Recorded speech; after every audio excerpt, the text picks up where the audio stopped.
আমার ভিডিও করা নিয়ে অনেক মানুষের অনেক আপত্তি রয়েছে, তবে কিন্তু আমার বরের কোনো আপত্তি নেই। শুধু আমার বর নয়, আমার শ্বশুর বাড়ির কারোরই কিন্তু আমার ভিডিও করা নিয়ে কোনো রকম আপত্তি নেই। তবে চিপ মেন্টালিটির কিছু মানুষ তারা কিনা আমার ভিডিও করা একদমই পছন্দ করে না।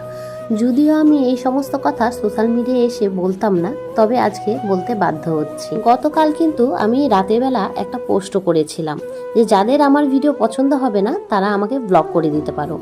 ব্লক অপশনও রয়েছে, যা যদি তোমরা নিজেরা না পারো তবে কারো হেল্প নিয়ে ব্লক করে দিতে পারো। এতে কিন্তু আমার কোনো সমস্যা নেই।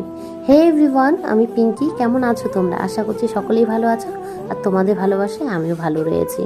তবে আজ বেশ কিছু কথা তোমাদের বলতে ইচ্ছে করছে, জানো। আমার যারা কিছু কাছের মানুষ রয়েছে তাদের কিন্তু আমার ভিডিও করা নিয়ে কোনো রকম সমস্যা নেই। কিছু কিছু পাবলিক রয়েছে, অবশ্যই তারা বাইরের, আমার কাছে সেরকম কিছুই হয় না। সমস্যা আমি কেন ভিডিও করি, আমার বর আমায় কিছু বলে না কেন। সেই চিপ মেন্টালিটির মানুষগুলো তাদের স্ত্রীকে যেইভাবে রাখতে চায়, তাদের স্ত্রীরা যেভাবে চলাফেরা করে, তাদের হয়তো ইচ্ছে হয়েছে যে আমার বরকে দিয়ে আমাকেও সেই শাসনেই রাখবে। কিন্তু তেমনটা তো হওয়ার নয়, কারণ আমার বর ওরকম নিচ মেন্টালিটির মানুষ নয়। এরকম ভিডিও আমি সাধারণত কোনো দিনই করিনি, আর কোনো দিনই করার ইচ্ছে ছিল না। তবে কিছু মানুষের জন্য আজকে এই কথাগুলো বলতে বাধ্য হলাম। তবে যাদের উদ্দেশ্যে আমি কথাগুলো বলছি তারা যদি ভিডিওটা দেখে তাহলে তো বুঝেই যাবে, আর না দেখলে তো ভালো কথা। যদি তার আগেই ব্লক করে দিয়েছে তাহলে তো খুবই ভালো। তবে এখানে আমি আরেকটা কথা বলতে চাই, ভিডিওটা আমার পেশা নয়, ভিডিওটা আমার নেশা। আজকে বলে নয়, আমি প্রথম যখন ফোন কিনেছিলাম তখন থেকেই ভিডিও করি। হ্যাঁ, তখন হয়তো আমি প্রফেশনাল মোড অন করিনি, এখন না হয় আমি প্রফেশনাল মোড অন করেছি। যখন আমি করি তখন থেকেই কিন্তু ভিডিও করি।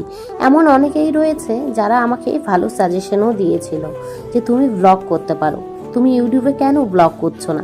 তখনও কিন্তু আমি করিনি, তখনও কিন্তু আমি সকলের কথা ভেবেই যে না, আমি ভিডিও করব না, ভিডিও করলে মানুষ কি বলবে, মানুষ এটাকে কিভাবে নেবে। কিন্তু আমি যখন ভাবলাম যে আমি তো জাস্ট ব্লগই দেবো, এখানে তো শুধু আমার ভালো লাগাগুলোই শেয়ার করব, এতে খারাপ কি রয়েছে। আর আমি এমন কোনো ভিডিও দিই না যেগুলো খুবই কুরুচিকর, যেগুলো চোখে দেখার মতো নয়। যাই হোক, ইচ্ছে করছিল অনেক কিছুই বলার, তবে আর বলছি না। বিশ্বাস করো, কিছু মানুষের কথা এমন ভাবে বুকে আঘাত লাগে না, তখনই মনে হয় যে অনেক কথা বলে দিই। যাই হোক, এই ভিডিওতে তো বলতে পারিনি যে কি কি কেনা হয়েছে, এটা পরে